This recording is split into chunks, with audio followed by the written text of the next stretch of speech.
ধন্যবাদ প্রিয় বন্ধু রাসেল। আমরা আজকে যা ৩২ জন বন্ধু এসেছি, এর মধ্যে আমাদের প্রধান উদ্যোক্তা আমাদের বলা যায়, আমাদের এই সংগঠনের প্রাণ প্রিয় বন্ধু রাসেল, যার উদ্যোগে আমরা বিভিন্ন স্থানে ঘুরে বেড়াই।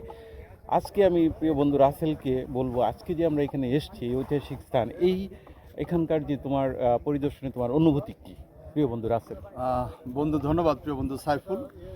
যদি অনুভূতির কথা দিয়ে আমি যদি শুরু করতে চাই, একটি কথা খুব প্রচলিত আছে, যে কথাটি আমার কানে আমার মস্তিষ্কে সবসময় বাজে।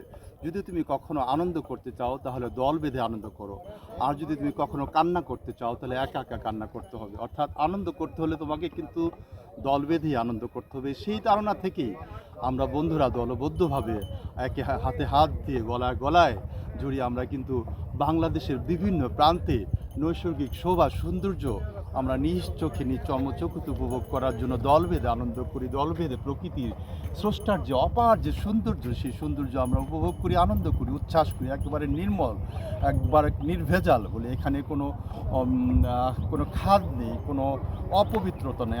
অর্থাৎ আমরা নামাজের ওক্তে আমরা নামাজ পড়ি, খাওয়ার ওক্তে আমরা খাই, এবং যখন প্রকৃতির যখন সৌন্দর্য দেখি, সেই সৌন্দর্য কিন্তু আমরা একদম তার যে সৃষ্টি, প্রকৃতির যে সৃষ্টি, আল্লাহর যে সৃষ্টি, সেই সৃষ্টির রহস্য আমরা দেখে আমরা অভিভূত হয়ে যাই। তিনি কিভাবে এই প্রকৃতি সৃষ্টি করেছেন, এই সৌন্দর্য সৃষ্টি করেছেন। সেই আল্লাহর সৃষ্টি দেখতে হলে কিন্তু তোমাকে ঘর থেকে বের হয়ে আসতে হবে। অর্থাৎ ঘর থেকে যদি তুমি না বের হয়ে আসো, অর্থাৎ আমরা যদি ভিডিওতে দেখি অথবা আমাদের ছোট্ট এই ক্যামেরাতে দেখি, তাহলে কিন্তু আমরা প্রকৃতির যে বিশুদ্ধ স্বাদ বলি বা একবারে নিখাদ যে তার যে সৌন্দর্য, সেই সৌন্দর্যতা দেখতে হলে কিন্তু একেবারে ঘর থেকে বের হয়ে কিন্তু এই সৌন্দর্য দেখতে হবে। সেই সৌন্দর্য আমরা ৩২ জন বন্ধু দেখছি। ধন্যবাদ। আমরা প্রত্যেকটা বন্ধু আজকের এই ভ্রমণের কৃতিত্বের দাবিদার। আমাদের এই পথ চলা, আমাদের ভ্রমণের পথ চলা অবারিত থাকুক, চলতে থাকুক, আমরা সবাই থাকি সুস্থ সুন্দরভাবে, সেই প্রত্যাশা ব্যক্ত করছি। ধন্যবাদ সকলকে। ইনশাআল্লাহ আগামী দিনগুলো আমাদের ভালো কাটবে, সুন্দর থাকবে, সেই প্রত্যাশা করছি।